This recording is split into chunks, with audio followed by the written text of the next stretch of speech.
नमस्ते, मैं कंचन गुप्ता सभी देव शक्तियों का स्मरण करते हुए उन्हें प्रणाम करती हूँ और आज दुर्गा सप्तशती का तृतीय अध्याय सुनाना चाहती हूँ।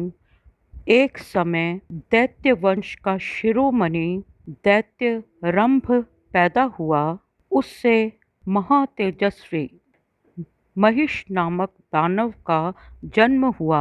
महिषासुर को रंभ नामक दैत्य का कुछ लोग सेनापति भी कहते हैं, जिसका वध कात्यायनी रूप में मां दुर्गा भगवती ने किया था।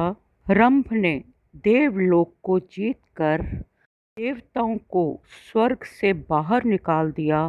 पराजित देवता ब्रह्मा जी की शरण में गए और ब्रह्मा जी के साथ शिव एवं विष्णु के स्थान पर पहुँचे और अपने भटकते हुए जीवन और दुर्दशा का हाल सुनाया।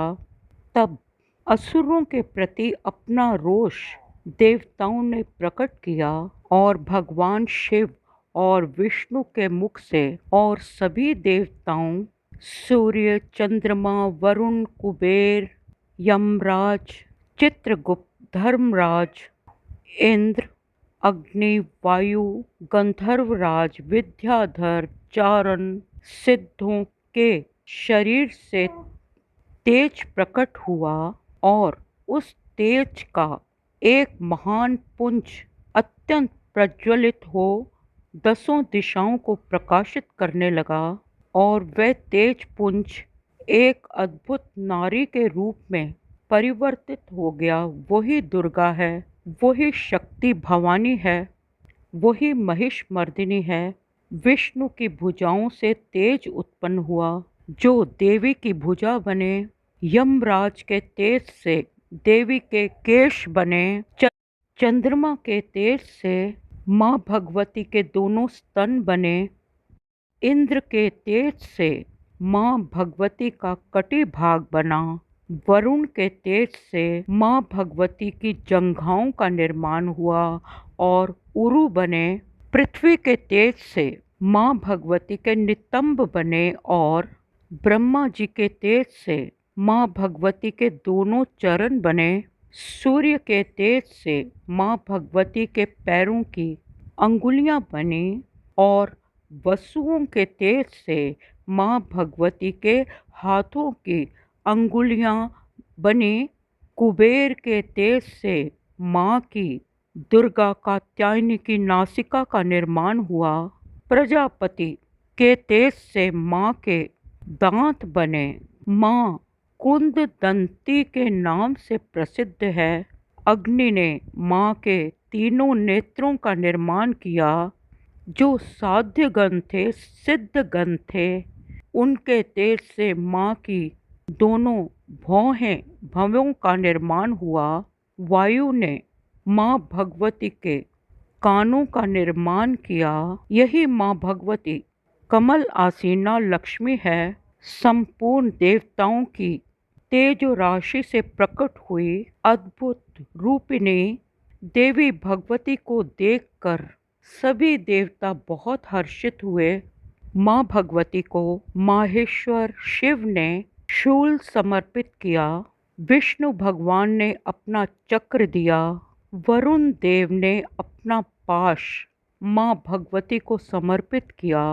अग्निदेव ने अपनी शक्ति दी। वायुदेव ने माँ को धनुष अर्पित किया और वायुदेव ने वाणों से भरे 2 तरकश माँ को भेंट किए। शचीपति इंद्र ने माँ को घंटा प्रदान किया और अपना वज्र दिया।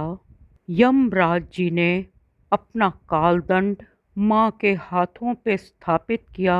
प्रजापति ने अपनी अक्षमाला दी। ब्रह्मा जी ने कमंडल एवं सूर्य देव ने माँ के समस्त रोमकूपों में अपनी किरणें अर्पित की।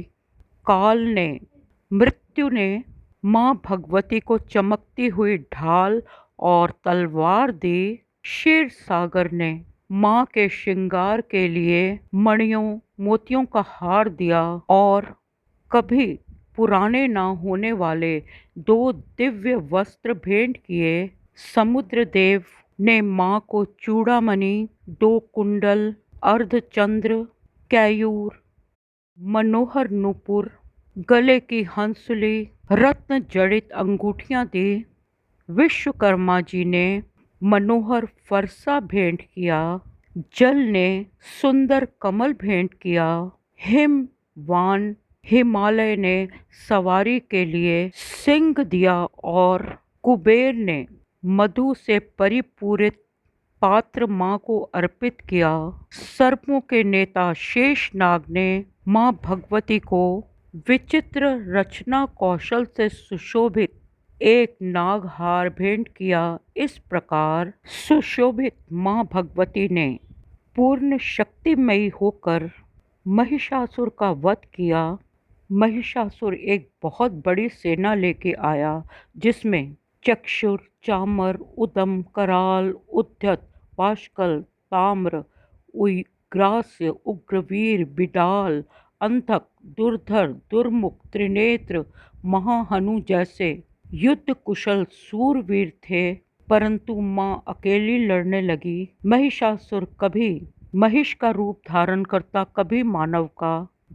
देवी भगवती जो कलामयी थी वह कूदकर महिषासुर पर चढ़ गई और महिषासुर के शरीर को अपने पैरों से दबाकर अपने शूल से महिषासुर के कंठ पर आघात किया और महिष के शरीर से असुर बाहर निकला।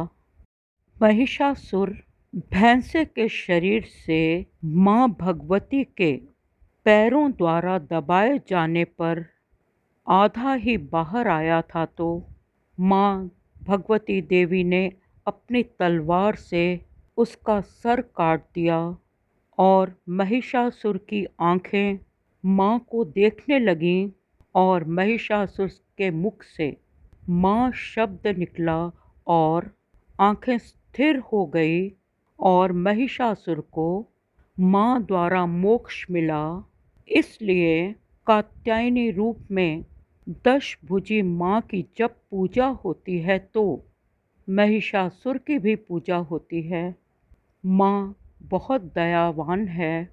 आज आपने महिषासुर मर्दनी की कथा सुनी। आशा करती हूँ कि आपको हमारी पौराणिक सत्य कथाएं ज़रूर प्रसन्न करती होंगी। ये युद्ध सुर असुर के बीच सदा चलता आया है एवं सदा चलता रहेगा और सबसे बड़ा युद्ध हमारी अंतरात्मा में, हमारे मन में चलता है। आप दैवी शक्ति की शरण में जाएं और विजित होने की चेष्टा करें। इस कथानक को सुनने के लिए आप सबका धन्यवाद। धन्यवाद।